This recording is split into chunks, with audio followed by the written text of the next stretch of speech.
Fala pessoal, hoje nós vamos falar aqui sobre o ciclo de compra dentro de serviços, né, dentro da engenharia. Hoje em específico eu vou falar sobre projetos estruturais, que é o ramo que eu trabalho. Então, para você que não me conhece, meu nome é Zé Vitor, eu sou engenheiro especialista em projetos de estrutura de concreto armado e protendido. E hoje nós vamos falar aqui sobre esse ciclo de compra, como que funciona, como que a gente tem que fazer e como que a gente tem que ficar atento sobre isso, né?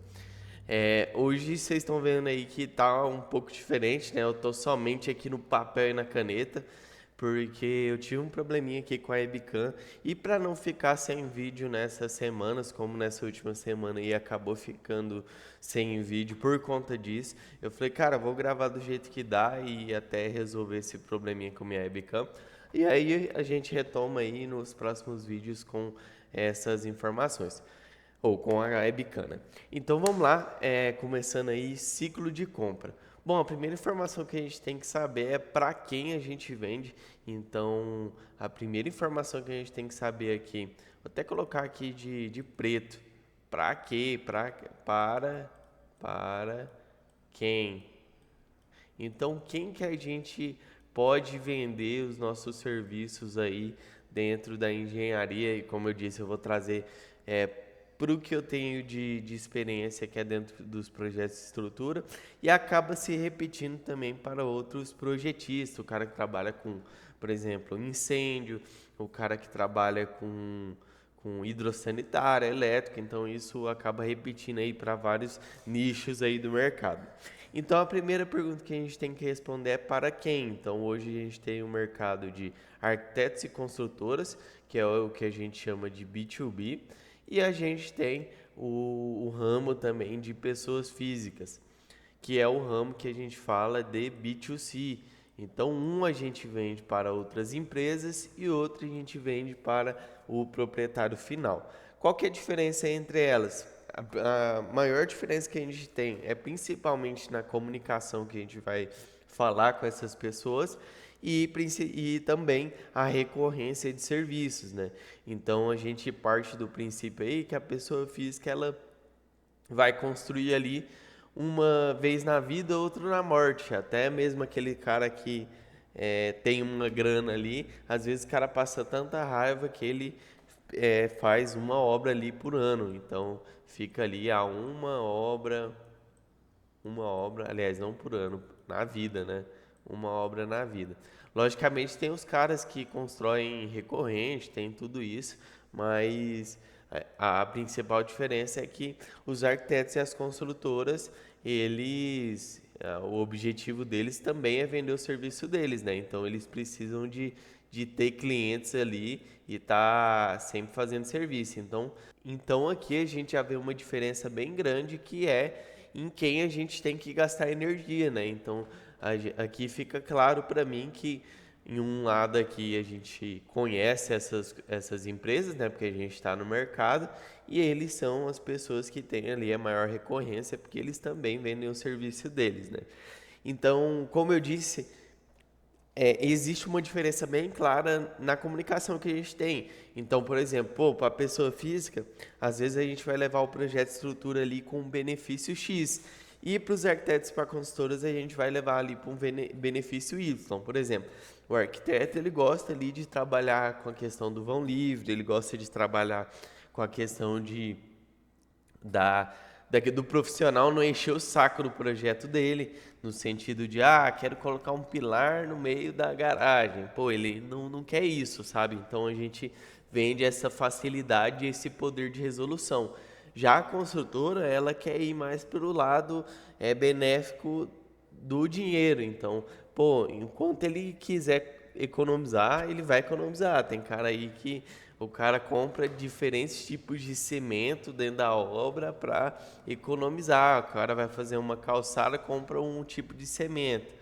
Então, se o cara quer economizar esse nível, você entende que você tem que falar diretamente sobre gastos com esse tipo de pessoa.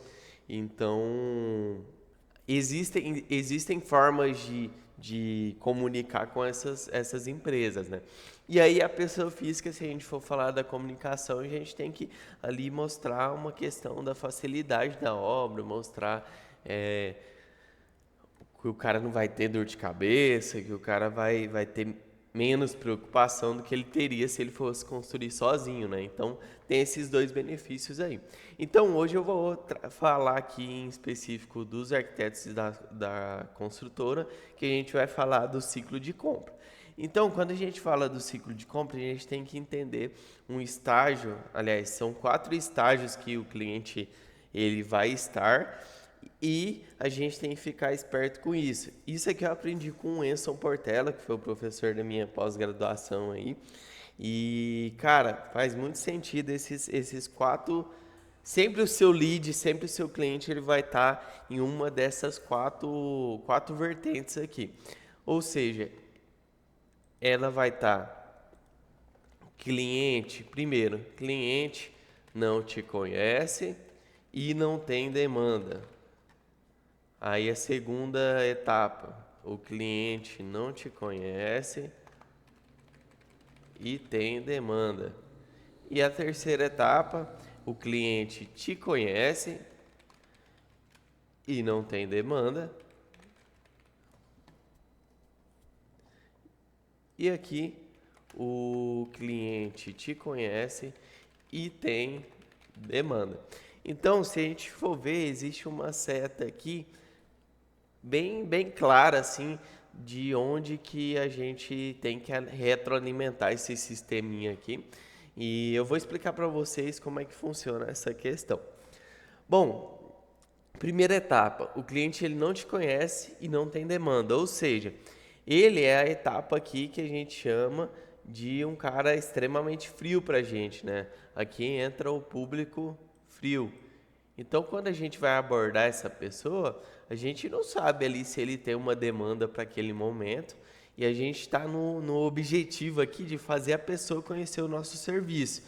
Então, entramos em contato lá com a pessoa, e a pessoa, ela começou a te conhecer, você fez reunião, você foi lá, apertou na mão dela, e aí ela sai e entra no estágio 3. Então, ela entra para o cliente que te conhece, e não tem demanda naquele momento ainda. Deixa eu só apagar que ficou meio cagado aqui. Então, o cliente ele vai te conhecer, mas ele ainda não tem demanda. E aí, a partir do momento que você fez aquele atendimento, que você apresentou a sua empresa, ela vai entrar ali numa fase que você tem que ficar alimentando esse relacionamento. E esse relacionamento pode ser alimentado via rede social, você pode mandar um vídeo para ela. Então, essa retroalimentação dessa pessoa, ela vai fazer que quando ela tiver a demanda, a gente quer chegar na etapa 4, né? Que é a pessoa que ela te conhece e tem demanda. E aqui entra também as pessoas que estão na indicação, né? Porque às vezes a pessoa tem demanda ali latente, e aí alguém te indica, algum cliente seu te indica, e ele já vai chegar aqui nessa etapa, que é o cliente te conhece e tem demanda. Então, o nosso objetivo como empresa é ficar sempre aqui no quarto, né? Na quarta etapa, que é quando ele te conhece, ele tem uma demanda ali, um serviço para te passar. E aí, também existe a pessoa que ela não tem demanda, aliás, ela tem demanda, mas ela não te conhece. E o seu objetivo aqui é fazer ela te conhecer. Então, por isso que entra aqui uma coisa que é muito importante, que é a prospecção ativa, né? Então, a gente tem que sempre que estar fazendo prospecção. A gente tem que sempre estar aqui fazendo a prospecção ativa, para sempre estar colocando pessoas novas nesse funil, né? Sempre estar colocando pessoas, sempre fazendo a sua empresa ser conhecida de alguma forma, seja pela rede social, seja por e-mail, seja por ligação. Isso aqui tem que estar sempre acontecendo. E aí entra a questão de entender isso e linkar isso com o ciclo de compra, né? Então, se a gente quer levar a pessoa para conhecer a empresa no momento que ela tem demanda, a gente tem que sempre estar alimentando esse funil, né? Sempre está colocando pessoas novas nesse funil. E esse ciclo de compra aqui, ele vai depender de quem a gente está prospectando. Então, imagina se a gente sabe, a gente fez uma pesquisa lá prévia, que a pessoa tem, sei lá, uma obra ao ano. E aí você consegue também extrair essa informação também na reunião de apresentação. Então, é uma das perguntas que você tem que saber de quantas obras esse cara executa no ano, quantos projetos ele roda no ano, porque isso vai impactar diretamente em como a gente vai alimentar essa pessoa. Então, pô, se a pessoa fecha 2 projetos gigantescos no mês, uma empresa topíssima, uma empresa que tem muita recorrência ali de serviço, se a gente alimenta esse lead toda semana, ele tem esses projetos toda semana, significa que a gente tem que gastar uma energia ali grande para a gente pelo menos pegar um desses projetos no mês. E o ciclo de compra vai depender necessariamente disso aqui ó, que eu estava falando. Então, como eles também vendem serviços, vai depender esse ciclo de compra deles com a gente, vai depender de como eles têm fechado isso. Então, depende muito do porte da empresa. Então, por exemplo, tem empresa que constrói prédio aí que eles constroem 4, 5 prédios ao ano. E é prédio de, sei lá, investimento de 60 milhões, 50 milhões. Então, tem essas empresas hoje e se você tiver nesse nicho, né, você tem que procurar o cara que tem mais recorrência ali. E Zé Vitor, como que eu vou saber isso só pesquisando? Cara, às vezes você não vai encontrar essa informação e tem que ser uma informação que você tem que extrair durante a reunião de apresentação, né? Então, você vê como que as coisas elas são linkadas, né?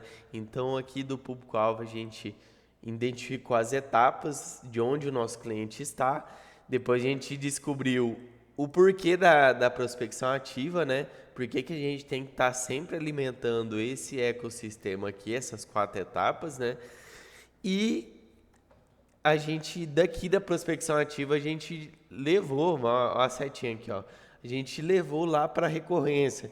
Então, o ciclo de compra vai depender necessariamente disso, de quantas coisas que aquela empresa faz. Pô, Zé Vitor, eu tô iniciando agora, eu não tenho um corpo técnico gigante, então, pô, será que faz sentido eu ir atrás das maiores construtoras do meu mercado? Pô, tem que colocar isso na balança e entender de fato onde a sua empresa está, onde você quer chegar e onde você principalmente consegue atender essa demanda, né? Então foi um vídeo aí mais rápido que eu comentei sobre o ciclo de compra e acredito que deu para colocar bastante energia aí, colocar bastante informação para vocês, né? Então, se você gostou desse vídeo, não esquece de deixar o like, de se inscrever aí no canal e em breve voltamos aí com a qualidade que a gente gosta de entregar, né? Ibicam, aqueles desenhos, aquela coisa doida aí que a gente sempre faz, né? Então, espero que vocês tenham gostado. Deixa seu like aqui, deixa algum comentário aí que eu acho que faz sentido. E é isso, tamo junto.